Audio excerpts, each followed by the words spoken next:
friends, my name is Tash and I welcome you to a new lesson. Emails.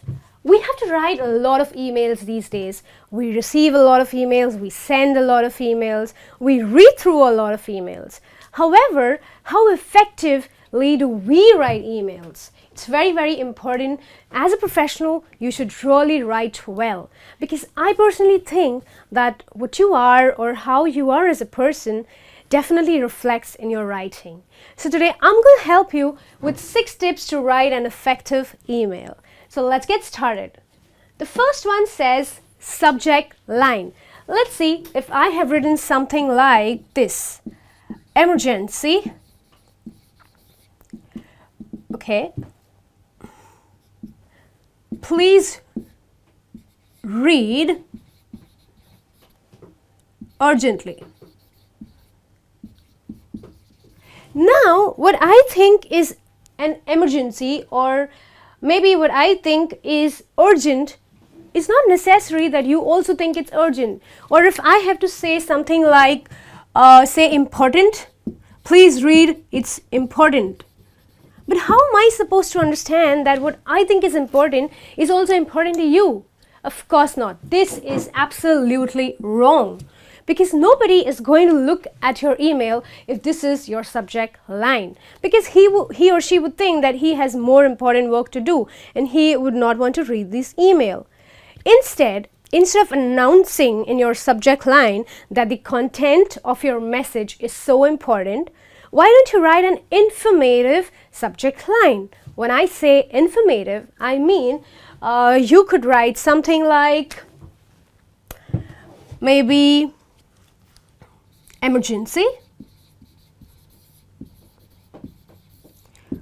all meetings for tomorrow are rescheduled. And trust me, he or she who is looking at this subject line is definitely going to open this email. You know why? Because if you say all meetings for tomorrow are rescheduled, he would have definitely planned his day tomorrow according to the meetings which are lined up. Yeah, so your subject line in an email is very, very important for the reader or for you to ensure that your email goes read and not unread. Okay. The second one that I want to talk to you about is keep the message focused. Most of the time, people don't have the time, right? I'm sure you know what I'm talking about. I know so many people who hate to read lengthy messages. Not only messages, whether it's a short text or maybe an email or maybe an email. It's very boring for them. For some people, of course, they definitely are the people who do not even like to read books. So they do not like to read emails, long emails, okay? I will help you with few tips here. Like say introductory, add an introductory line. Okay, let's say your email is about the person not receiving his mail on time, or you are in a customer service and the delivery of a product has not happened, and you always ensure that you write an introductory line mentioning what the entire content or what the entire mail is all about. Okay, so that's about the introductory line. The second one that I would suggest is always number. Use numbering.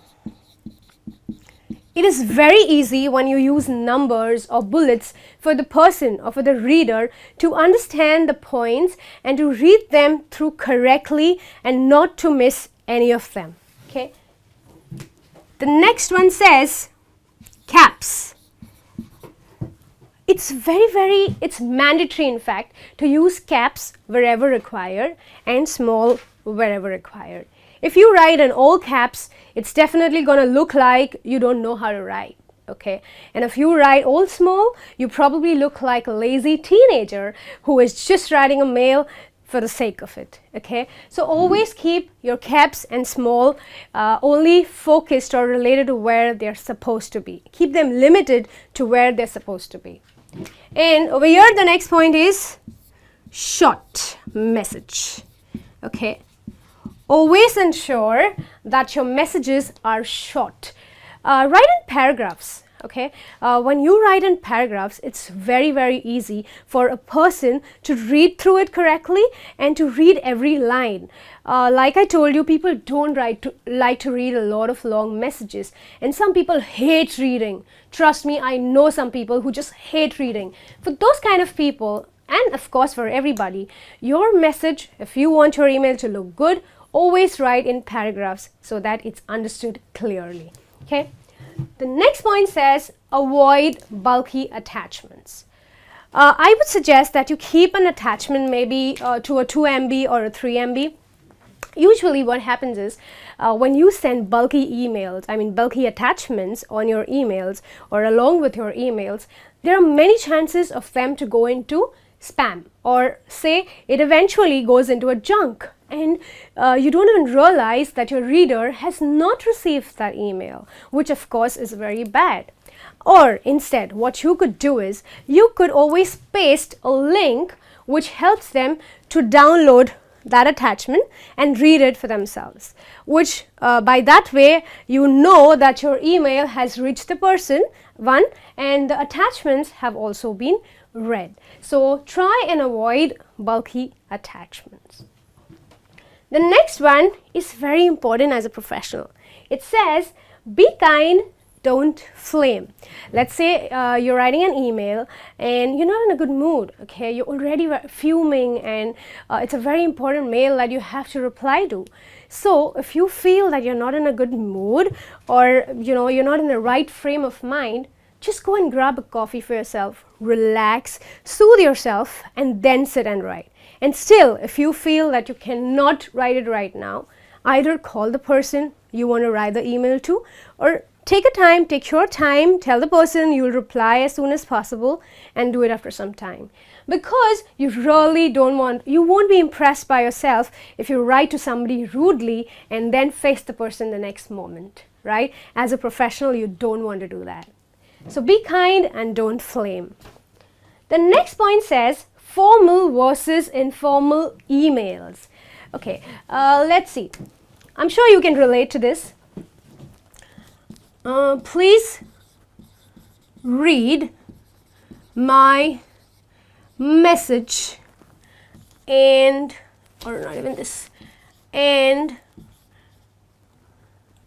reply. You think as a professional or a person at work, I should be using this language? No.